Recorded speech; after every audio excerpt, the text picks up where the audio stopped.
I grew up dancing competitively. I was a very artistic, expressive, creative, performative kid. I just loved to entertain people. Long story short, about a year into my dance program outside of high school, I dropped out. And within 3 weeks of moving back home to Syracuse, I became a makeup artist. I basically applied for every makeup job I could find in Syracuse, got really lucky, and got like the best makeup job I could have gotten in Syracuse. Got a ton of product knowledge, hands-on experience there, and started a freelance business on the side right off the bat. Building a media company in a small market has afforded me the opportunity to grow far faster. It's because people are accessible. Everything I had to know about business and how to build a business was going to come through a cultivation of all the relationships I could create in my life and all the conversations I could have. Alex Canavan is the founder of CNY Women's Network, the largest women-focused business media brand in Central New York. Through strategic relationship building and community engagement, she has created a platform that connects, inspires, and promotes leaders and organizations across the region.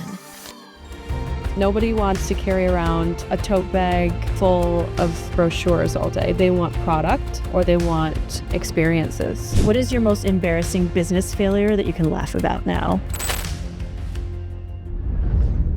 Welcome, Alex, to the show. So excited to have you here, my good friend. And now finally, I've been on your podcast. I mean, obviously. And then so finally, you're a on, superstar. You're on mine. So we're so excited to just do this instead of just hanging out and going out for drinks. Well, I would love to do that soon as well. I know, Don't get me wrong, but know. thank you so much for having me here. Yeah. It's an absolute honor. Oh, I'm excited to dig into your story. And if people don't know, you have a great podcast, Cultivate, which started off as more of a local podcast, but then you rebranded it to a national one. And I have a bunch of questions that I want to get into, but talk to me a little bit about how you got started. You were a makeup girl with MAC, which I love MAC. Shout out to MAC Cosmetics. So talk to me a little bit about like how you got started in your career and from a makeup girl to now owning a media company. Like how'd that happen? Yeah, for sure. I mean, so, to backtrack even more, how I got into makeup in the first place. So I grew up dancing competitively. Okay. So I was on stage every weekend. I didn't know that about you. Yeah. I'm a dancer too. I was a ballerina. I was a stage child. Okay. Still am to my core. I love My that. mom is still very much a very proud stage mom. She absolutely lives for the summit. Okay. Because it's, we've always hosted it at the On Center in Syracuse, New York, and that's always where my dance competitions were. So when she's in her zone. Yeah, when she picks me up for the summit in the morning and she's backstage with me all day, getting me like coffee and snacks, like it's so in her element, and I love that for her. So yeah, I grew up dancing competitively. I was a very artistic, expressive, creative, performative kid. I just loved to entertain people. And that was my dream. I always wanted to be a dancer, and I wanted to go to school for dance and then move out to LA and do, be in music videos, be a backup dancer, maybe get into acting. And long story short, about a year into my dance program outside of high school, I dropped out. Oh. And it was due to some financial constraints. And, for anyone that doesn't know anything about being a dancer, mommy and daddy have to bankroll your lifestyle for a very long time before you make it. And that wasn't an option for me. Mm-hmm. So I dropped out of my dance program. My heart was broken at the time. But hindsight, I'm so glad things panned out the way they did. And within 3 weeks of moving back home to Syracuse, I became a makeup artist. Okay. I was always a super ambitious, like career-minded young woman. So the thought of moving back to Syracuse and going back to working at the grocery store I worked at in high school. Wait, where were you when you were in school? I went to the University of Buffalo. Okay. And I was in their BFA program there. Just the thought of like going backwards in a way was just horrifying and felt like social suicide in a way, which was kind of silly. But I think at the time, the narrative was still very much like, if you don't go to college, you're going nowhere. So I just I had a lot of shame. And so I decided, okay, I have to do something else that I'm good at and that I'm really interested in, so it can like look like I'm doing something important. Like everybody else is in college right now. So the other thing I was really good at was makeup. Okay. And I was self-taught. I had to do my makeup for the stage. I did prom makeup and, senior ball makeup for my friends in high school, made a little bit of cash from that. But I basically applied for every makeup job I could find in Syracuse, got really lucky and got like the best makeup job I could have gotten in Syracuse. And I started working for MAC Cosmetics as a MAC artist. And I was at the counter selling makeup and doing makeup all the time. Got a ton of product knowledge, hands-on experience there, and started a freelance business on the side right off the bat, which was awesome. And that was really my first step into entrepreneurship. Okay. And I ran that business for 7 years total. But about 5 years into the business is when I had the opportunity to start CNY Women's Network. Okay. And at the time, I already knew that makeup wasn't my forever business, that I wanted to pivot. And so I decided to go back to school and start a business degree in 2021. Went to the local community college here in Syracuse. Didn't need a fancy degree, just needed something on my resume. And while I was in school, still running my business, also had a part-time job doing social media and events for like a restaurant club in Syracuse. I was also interning part-time at one of like the largest employers in Syracuse. And that was really my networking strategy. At the time, there were no networking events happening. And I knew that I was in school for business. I wanted to pivot my career and I wanted to start building something. I wanted to get connected and I just wanted to start my life already, So the only way to do that was like, okay, I'll get a job at one of the biggest companies here because at least I'll get my face out there. So I was just a part-time administrative assistant for a vice president at a financial services company.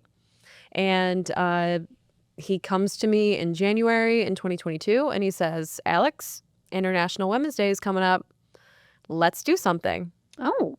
And he was so fun and just open-minded. And he really trusted me and believed in me. And he knew I was creative and had an interest in marketing and PR and things like that and events. So he was definitely thinking of like a fun social media campaign, but I'm a firm believer that more is more. You're like, how do I make this bigger? Yeah. Right. I'm like, this is my moment. I'm going to shine. So I come back over the weekend and I pitch a really crazy idea to him for this company I was working for to be the key sponsor of the first annual CNY Women's Summit, which was an event that I created 5 years ago and essentially was really just an event that I needed at the time. Wait, but you hadn't started the event yet? No. I was like, you're like, oh, by the way, this event. We're going to host this massive networking event for women leaders. And it's going to be called the CNY Women's Summit. Yeah. And that's all I knew. I had never hosted an event before. I just really wanted to go to the event that I had in my head. Wait, I just need to go back to this because I always tell people like build the thing and sell it before it actually becomes a reality. So here you are like working for this guy and he's like, hey, International Women's Day is coming, and you pitch him an event that isn't even there yet, that you created in your head 5 years prior, that you have no idea what you're doing, and you're pitching it to your boss that he's going to be the main sponsor. Yeah. Yeah. You're like saying that like so nonchalant, like, yeah, I just did that. You know what? Especially as I get older and a little bit more jaded, I realize how much of a superpower naivete really is. It really is. And at the time I was 23 and I was just hungry. And I hadn't been burned yet. So I didn't see where anything could go wrong. But I was smart and I knew how to really sell it to him in particular because for me, I thought this would be an amazing thing for our community. I knew it was needed because I needed it. But for him, it was a really good recruiting strategy. Oh, And I got it. knew that he low-key was hoping that I would finish my degree and then become a financial advisor and work for him. And I said, picture this. We can get a room full of Alexes together. Women just like me that look up to these women that we're going to be putting on stage, and they're looking for their next opportunity. They're looking to start their career, maybe make a pivot like I am. So he loved it.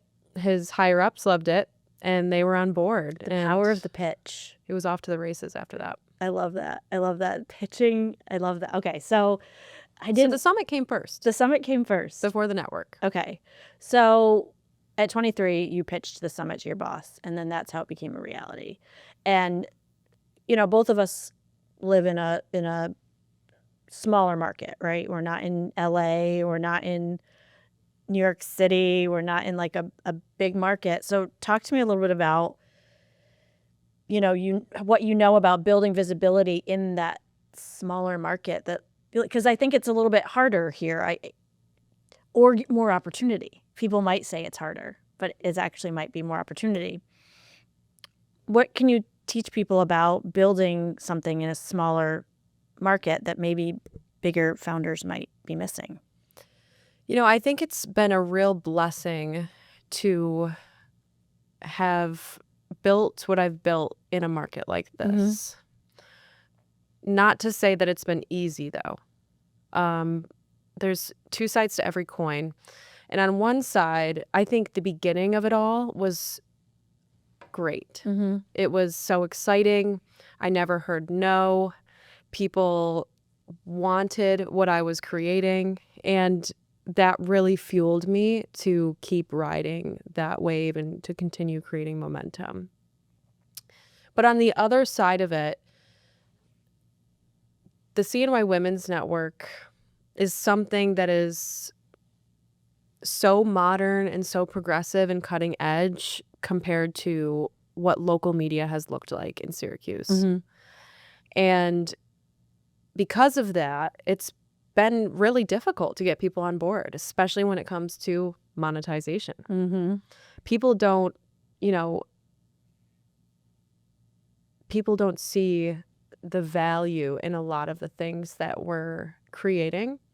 And although they like to engage with our content and they say they love what I'm doing, it's been a little humbling to actually build a business.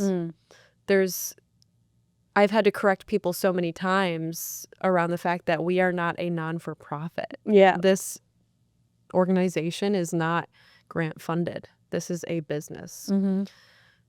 Because the business is centered around creating opportunities for other people and is so mission driven, I can see why people would assume that. But building a media company in a small market has afforded me the opportunity to grow far faster than I definitely would have been able to grow in a larger market. And it's because people are accessible. There's always someone that knows someone that knows someone. It's been pretty easy to get connected, and I don't mean easy by, it's been like the snap of a finger. I've had to do the work to get connected, of course, but there hasn't been too much gatekeeping. And for that, I'm really grateful. I think the downside of it all is when I do finally hear no, because I haven't heard no a whole lot, where most founders, when they're starting out, they're hearing no left and right. So you're getting your reps in, you're growing your thick skin. I think I have pretty thick skin just in my own right, but when I hear no, I think, oh, this might be wrong, or I might not be on track, or maybe this isn't real. So I guess what can I teach people about building something in a small market? The single most important thing is to have integrity, be honest, do good business, because word gets around. and you can't hide anywhere. There's nowhere to hide. For sure.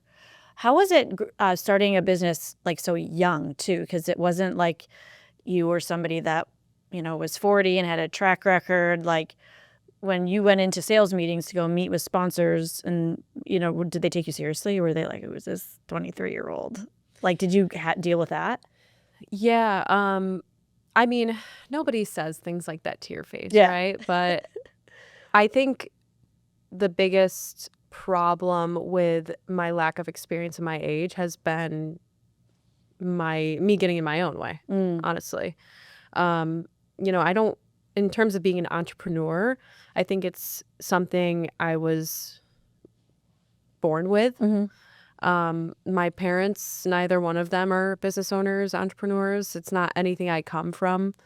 I think I've just always been creative and have always wanted to create value and make the world a better place. And that's it. In terms of knowing what the heck I'm doing, that's just happened as I've gained experience and as I've gone.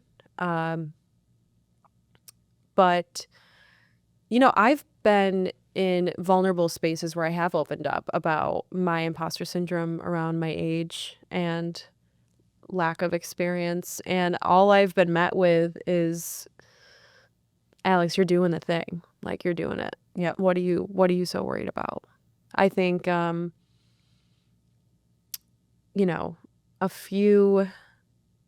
this was part of my keynote at this year's summit. I think the best thing you can do is just keep showing up consistently and keep proving. Yep. Not in a way that's like proving yourself all the time, but just showing up. And I ran into someone who I used to wait on when I was tending bar, and he's a few months ago at a local coffee shop here. And he's a very, very successful businessman. He's like a developer, whatever. And nice guy most of the time. You know those people? Yeah. So he comes up to me at this coffee shop, and it's one of those situations where you see someone like from a past life, and you're like, do I say hi? Yeah. I don't really feel like saying hi, so I'm just going to pretend I don't see them. I am the queen of that. Really just because I'm awkward, not because I'm rude. But he comes up to me and he's like, hey, I see everything you're doing. It's great. Good for you. I'm so proud of you. And I'm, of course, gracious, grateful. Thank you so much. I appreciate that. Even though I don't know why he's proud of me. It has nothing to do with it. But he goes, I'll be honest. When I first saw what you were doing, I was kind of like, what is she doing? Like, what is she doing? Kind of, like rolling his eyes and just like thinking that this is going to get me nowhere. And he goes, but now I see it. Good job. Yeah. And that just says everything. And you're like, I don't know if you needed to tell me that, but thanks. No, he definitely didn't need to tell me that. But honestly, I'm glad he did. Yeah. Because that just proved so much about especially being a creator. Yep. In general, being seen, being visible. No matter what you're doing, people are not going to get it at first. People are not going to want to support it at first, especially if they know you and who you were before you decided to go and bet on yourself. Yep. And I find that fascinating. Yeah. I love this quote that I heard that I said, I used to care what other people thought about me, but then I tried to write a check with their opinions. And I'm always like, I really don't care. One of my favorite things to say, and I say it in my head all the time, is I don't care. They're not paying my bills. Exactly. It's so true.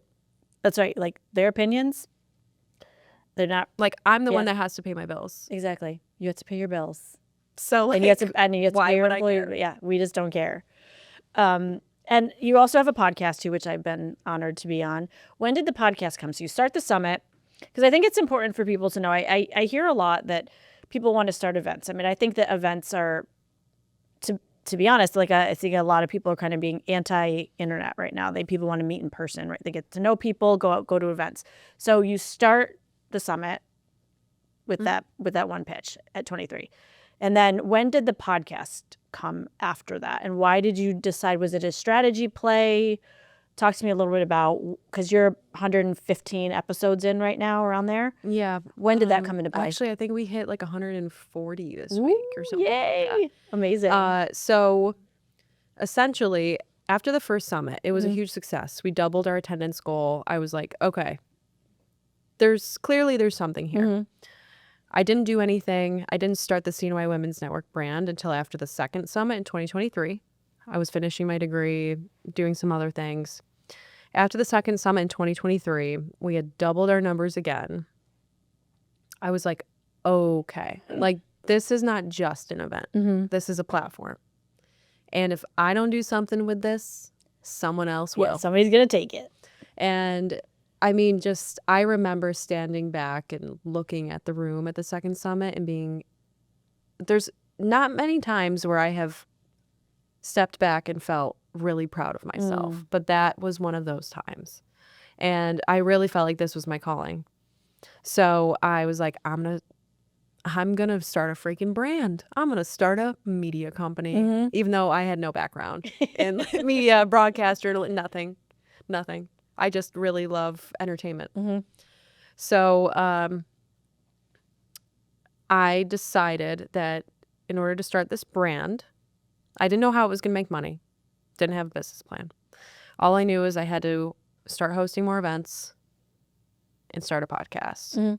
So it definitely was a strategic play, but also I had been wanting to start a podcast since like 2018. Okay. I love to talk. I love to draw things out of people. I love to understand people. And being someone who didn't go to school until they were 23, I felt like there's nothing more powerful than a conversation, because up until that point, everything I had learned about business was from podcasts. Yep. It was just from listening to people and having conversations and asking people questions. Another thing I love to do is make people feel seen. I like to make sure people know how gifted they are and what those gifts are, and empower them and motivate them to lean into those gifts and to own them. And that's really where the name came from, Cultivate. I felt like everything I had to know about business and how to build a business was going to come through a cultivation of all the relationships I could create in my life and all the conversations I could have. So that was the concept, but strategically, I knew that the quickest way to build this brand here is by starting a podcast and creating a platforms where all the people I need to know and all the people I need to get on board and support this mission are going to be people that I sit down with and give a platform to. And so that was kind of the idea there. And so I started the podcast as Cultivate CNY, as really just creating a platform for local business owners, business leaders in the community to be seen and supported and celebrated. One of my concepts for the CNY Women's Network in general was young, ambitious, growth-minded women like me who want to build a career here in Syracuse and not take their talents elsewhere need people to look up to. My whole idea behind the summit was mentorship. Yep. So, I think that that's definitely inspired the idea for Cultivate. And Cultivate isn't just me sitting down with women leaders. It's men and women across the board, just people from the community. But earlier this year, we decided to rebrand. I know. I was going to ask you about that. What was the decision to do that? I think that at first, I really wanted to create something amazing for my hometown, and I knew it was needed. And since then, some other incredible podcasts have popped up that do the same thing. And so I know that need is being fulfilled. It's happening. Yep.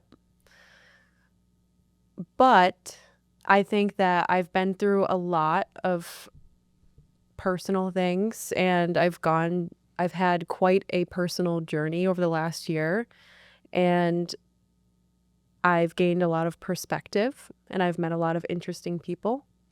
And ultimately I realized that I think I might have what it takes to go bigger. Mm-hmm. You know, I think I've always been, because I grew up here and never left, I've always felt like a big personality. Mm-hmm. And I think I'm ready to bet on myself and push myself and go for more. And I think I've just had experiences that have made me realize, I've been in rooms with people I could have never imagined being in rooms with. I've gotten connected with people that I had listened to on podcasts that I now call friends.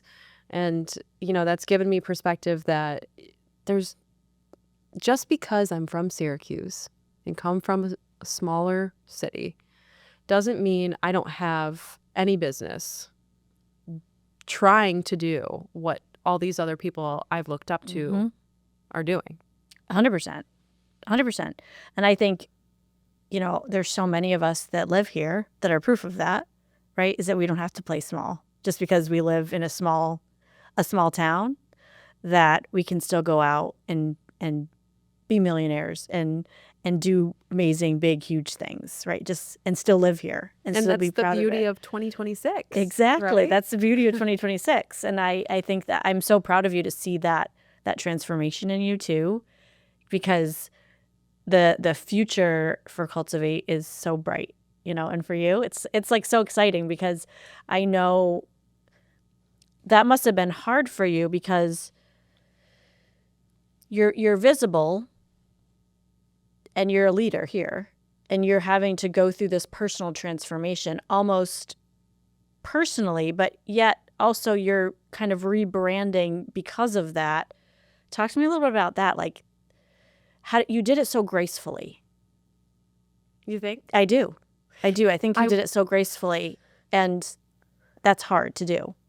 I will say at first, at very, very first, the idea of rebranding and interviewing anybody outside of Central New York for me was like, I was like, oh no, I can't do that. I'm not allowed.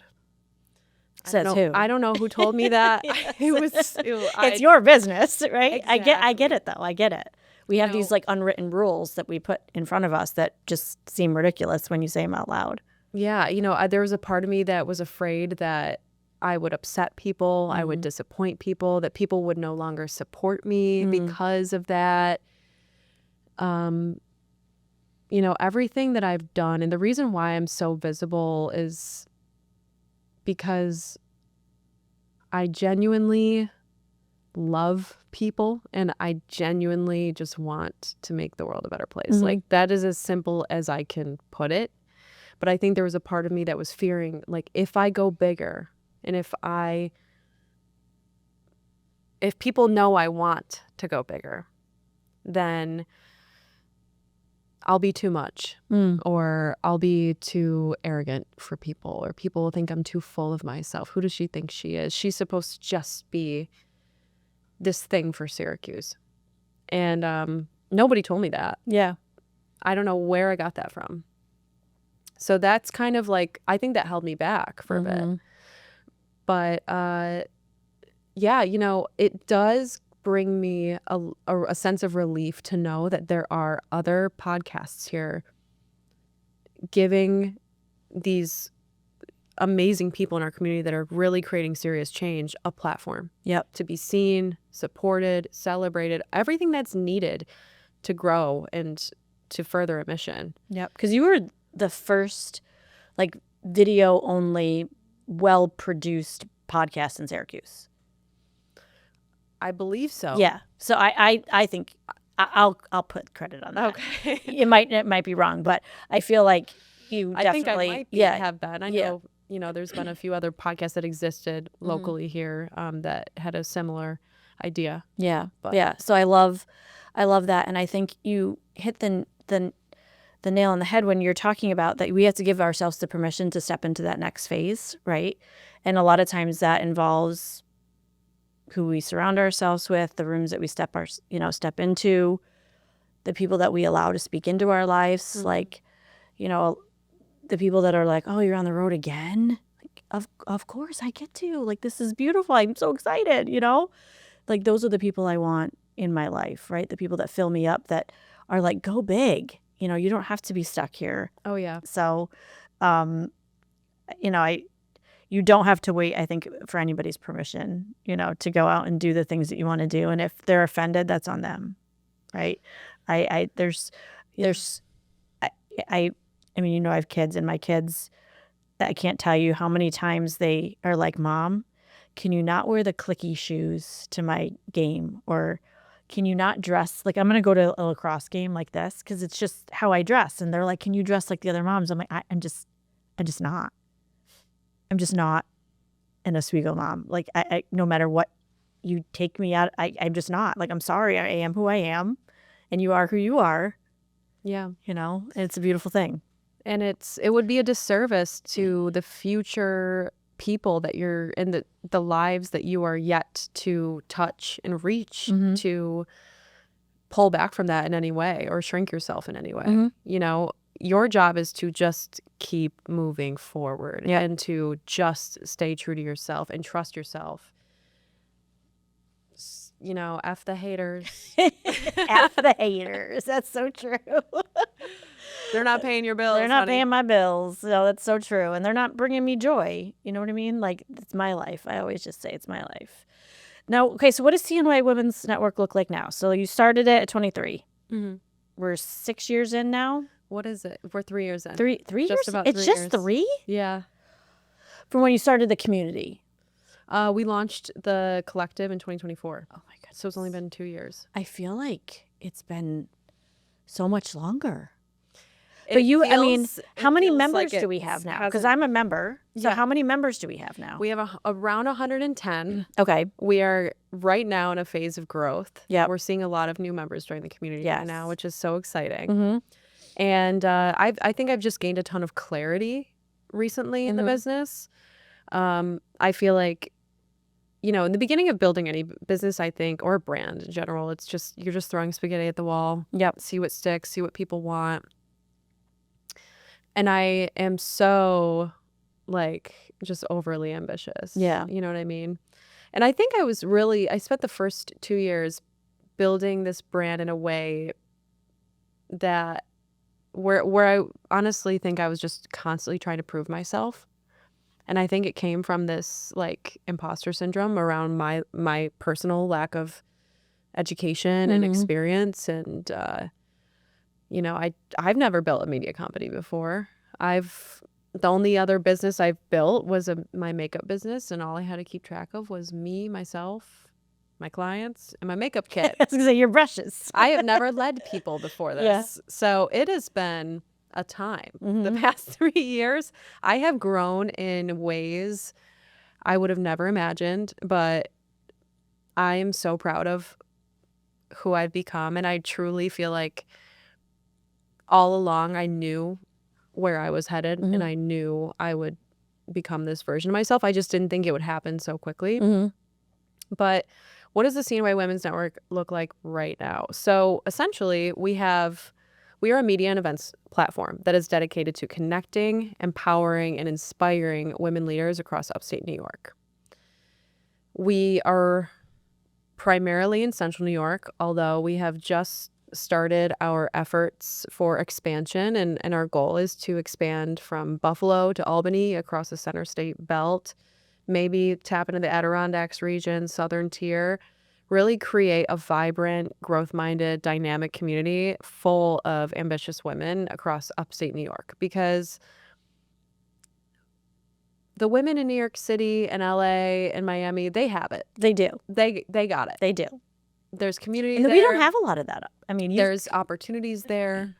You walk out your door, you're hit with an opportunity left and right. And my vision is for women in upstate New York to have everything their hearts desire. They have the career, they have the family, they have the lifestyle, they have the health, all the things. I think we can have it all. So that's really our mindset around what we're doing, what events we're hosting. We have a membership community, which is really, those are the people that a majority of our events are for. We host around 4 events a month, and all of these events are, centered around just that, spaces for women to connect and also thrive and grow. So we host coffee meetups, dinner meetups, virtual community calls each month. Those are topic-based calls with a masterclass, breakout sessions, and then kind of a masterminding session at the very end of it where, members can talk about something they're working on or maybe a challenge they're working through in their business, and then get peer-to-peer coaching and feedback from the community. Love those. Those are my favorite. And we also host hiking meetups every so often, especially in the summer. We have a couple planned for this summer. And we host free, everything's free for our members for the most part. Fitness classes where we collaborate with local women-owned boutique fitness studios and host a free class. And I love that. I love that we're not just sitting down talking business or going to a workshop and just adding more to our plate. I really, when I built this from the beginning, we started our walking club. Yeah. And so, integrating fitness and wellness has been a really important thing for me as I've built this. I think women are typically the first ones to sacrifice and let go of their health so they can pour into others. Yep. And I grew up in a home where my mother was the breadwinner, and she did exactly that. I mean, this woman would not even buy herself new underwear. Oh my gosh. Okay. Mom, she's gotten a lot better.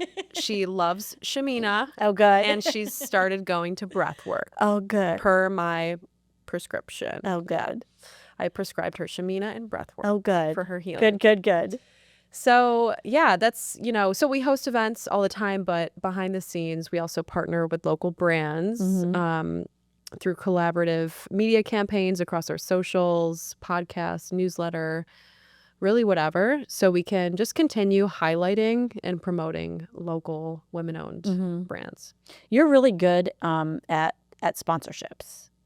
And would you say? Because I did not feel that way. I do think you are. I'm not good at selling them, but I'm good at experiential. You're good marketing. at experiential marketing. You're great at I think people could learn a lot from you on experiential marketing, because you bring people right into your ecosystem, which I think is good. And so how have you integrated that into your brand as well? Because I think experiential is for those people that don't know what experiential is, it's kind of like activations and, pop-ups and getting people at your event and things like that. How have you integrated that into the media company as well?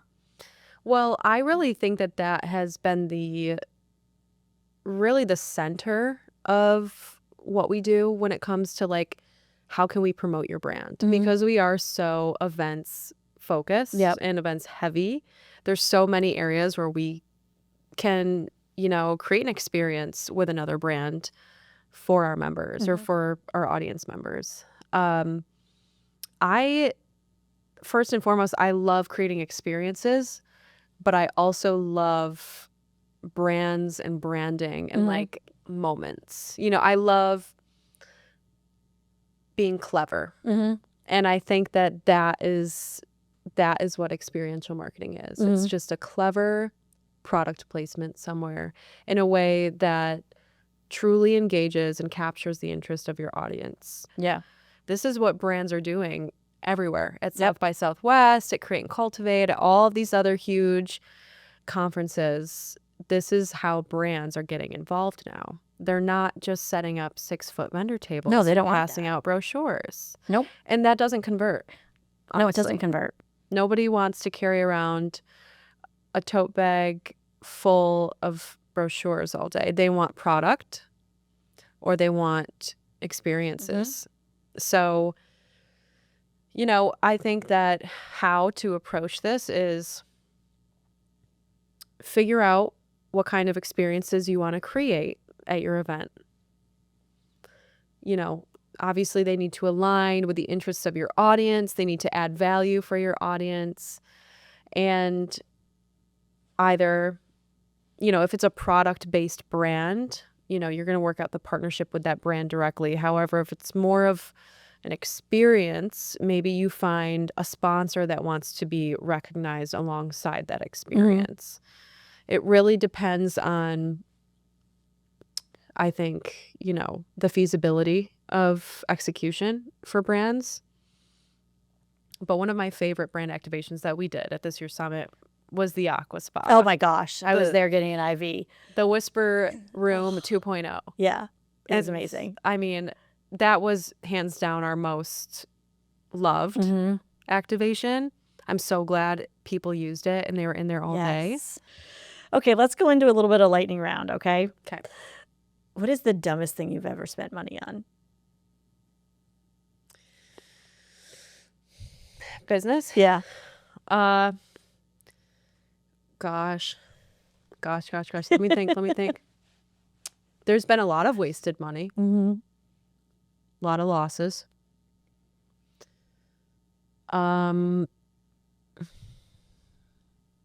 Gosh, I need to find something good. Hold on, give me a sec. Give you a second.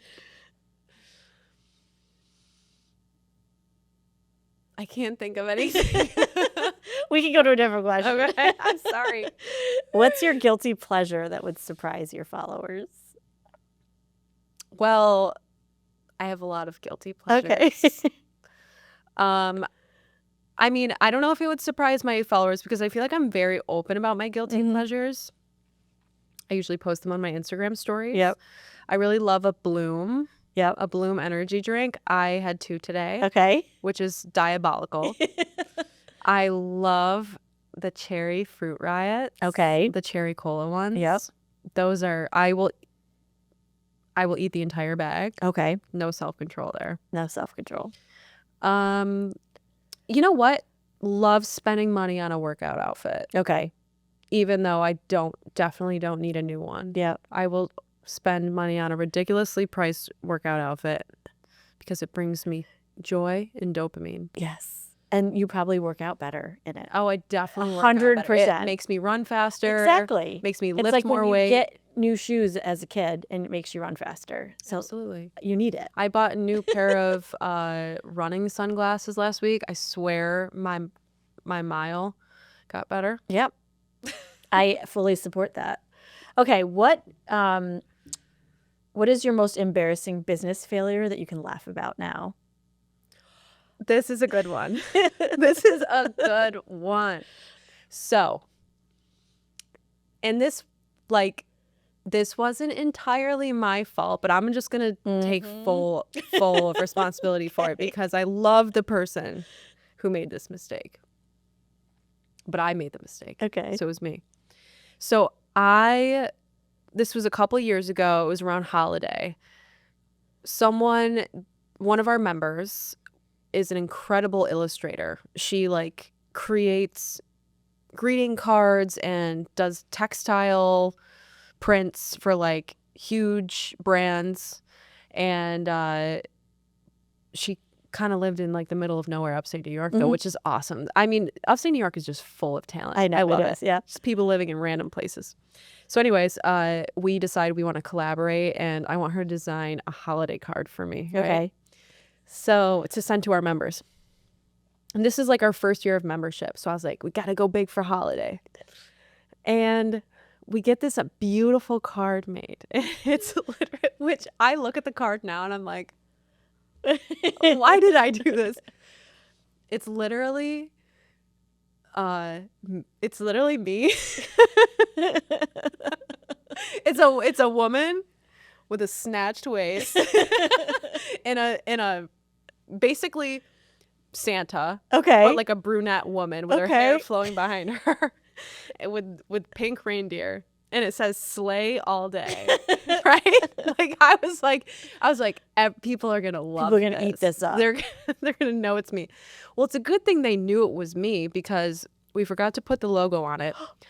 And the back side of it was completely blank. Oh, there was no greeting. You just There was no sent Christmas. a blank. I just sent a photo of of cartoon Alex guiding the reindeer on Christmas night with the word sleigh all day in the corner. And I got texts from a couple of our members, and they were like, was this you? And I'm like, yeah, why are you asking me that? What was supposed to go on the back? Just like holiday greetings from the collective. And it just didn't end up on there? Just totally blank. We got them printed and shipped with no greeting. Oh my And that was a total flop. I love that. I But love that. you know what? You gotta laugh at it. I hope it's framed. I hope they somewhere. still kept the card. No, I hope it's framed somewhere. You gotta laugh at these. I did laugh even Oh when my it happened. goodness. You're like, well, what are we gonna do here? What can you do at that point? You pay for postage, Yeah. printing. Well, It's you done. know, at least you sent out cards. I don't think I've ever sent out cards. I want to I'm- start sending out more cards. Yeah, I am not a card person. I think my assistant is a card person, so I'm like, I need you to send out cards. But I'm the classic, you get a $25 gift card on your day because I forget to get presents. Like, I'm not a I great think gift that's just giver. fine. Yeah, I'm not a, you look at like love languages, right? Gift giving is not my love language. Like quality time and acts of service are my love language. So that's how I show love, right? Gifts are not my, like, if I love gifts, but You love to receive them. I mean, I'm not I mean, like, who doesn't, right? I mean, I like gifts, but like if you don't give me a gift on my birthday, I'm not like, oh my God. Like, I'm like, okay, cool. Like, whatever. It's not my love language. But if I'm just not a great gift giver, that's just, I think I still owe my stepbrother like a wedding gift and a baby shower gift and a gift for his new baby. You show up. So- You show up to birth like yeah, but with no gift in hand. Yeah, I You're went like, I'm here. I'm the gift. I forgot to bring him a wedding You're gift. lucky. I made the time for this. Yeah, I'm like, I am here and dressed, and I will get That's all it I to you got. later. I just know, like, I tell my assistant now, can you please like make sure that I have gifts for people, because I just don't think about it until after the event usually. So like, I got you a birthday gift this year. You did. I was very proud of myself for that, because that was very was kind. very That was very intentional. that was, thank you, and I put a lot of thought into that. That was sweet. So- I'm now that you say this, It really, I'm like double yeah. grateful. I usually am a very bad gift giver. Girl, Yeah. I must have caught you at a good time. You did. I had time. I've been burning that snickerdoodle candle, Isn't it a great candle? and it's real good. It's like my favorite candle. That is a thing. great candle. Yeah. So And I'm picky about my candles. I know that's the best candle. It's a local women-owned brand, right? It is. Yep. It is definitely. Shout out. So I forget what it's called. yeah. We'll add it to the show notes. Yes, we will. Well, as we wrap up, what's next for you? I mean, we know the podcast has been successfully rebranded to be able to, interview anybody. What's next for the CNY Women's Network? And I know you just had an event in Saratoga Springs, which is my hometown. I didn't know you're from there. Yeah, that's where I was born and raised. Wow. I graduated from Saratoga Springs High School. Well, let's go to a race this summer. Yeah, my mom works at the racetrack, so I can get us behind the scenes, Girl. everything. Okay. Yeah, we can I'm go gonna take do you we up can on go that. do a thing there. Yeah, I get your quality time. I can get my quality time in with you. Don't Yeah. expect a gift though. No, I'll never expect a gift again. I got my one gift and that's it. Well, so like I said, right now we're in a period of growth with membership. And that's really my focus right now, Yeah. is growing this community. We are looking to expand. I think that expansion is going to be slow and intentional. I would like to build relationships first and get to know people first before I start, asking them to join the community, essentially. So we hosted our first supper club in Saratoga. That went fantastic. The room was full of some really cool women that I'm so excited to continue connecting with and getting to know. We definitely want to go back to Saratoga. That community is really cool. I love it. Really full of some really interesting people. We're hoping to host our next supper club a little closer to Rochester. Okay. Stay tuned for that date. And, I think right now with the CNY Women's Network, we're really just focused on our members and how can we create more value for our members? How can we get our members more involved in leadership? How can we make our members more seen? And hopefully find some more ways to create opportunities for them. For me, Cultivate is my passion project, I would say.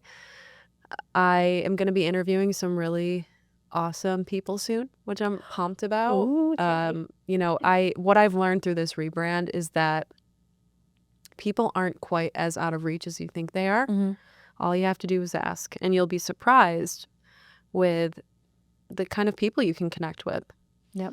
So I'm super pumped about that. We're going to be doing more virtual podcasts because these people aren't in central New York, but these people are badass community builders, Yes. media company founders, like just really people that I'm like, I want to be you. Can I interview you? Mm-hmm.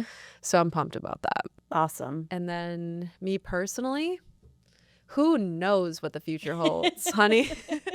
All I do is work out, and pray. Yeah.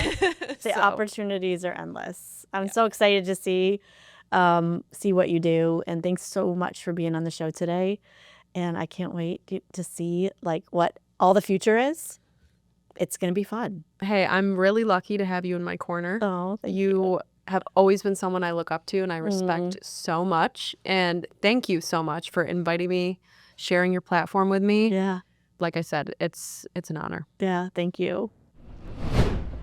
Thanks for tuning in to the Visibility Podcast. If this helped you see your brand differently, hit subscribe so you don't miss the next strategy. And if you're ready to stop being the best kept secret and start leading your industry, head over to leveragemedia.com and I'll see you there.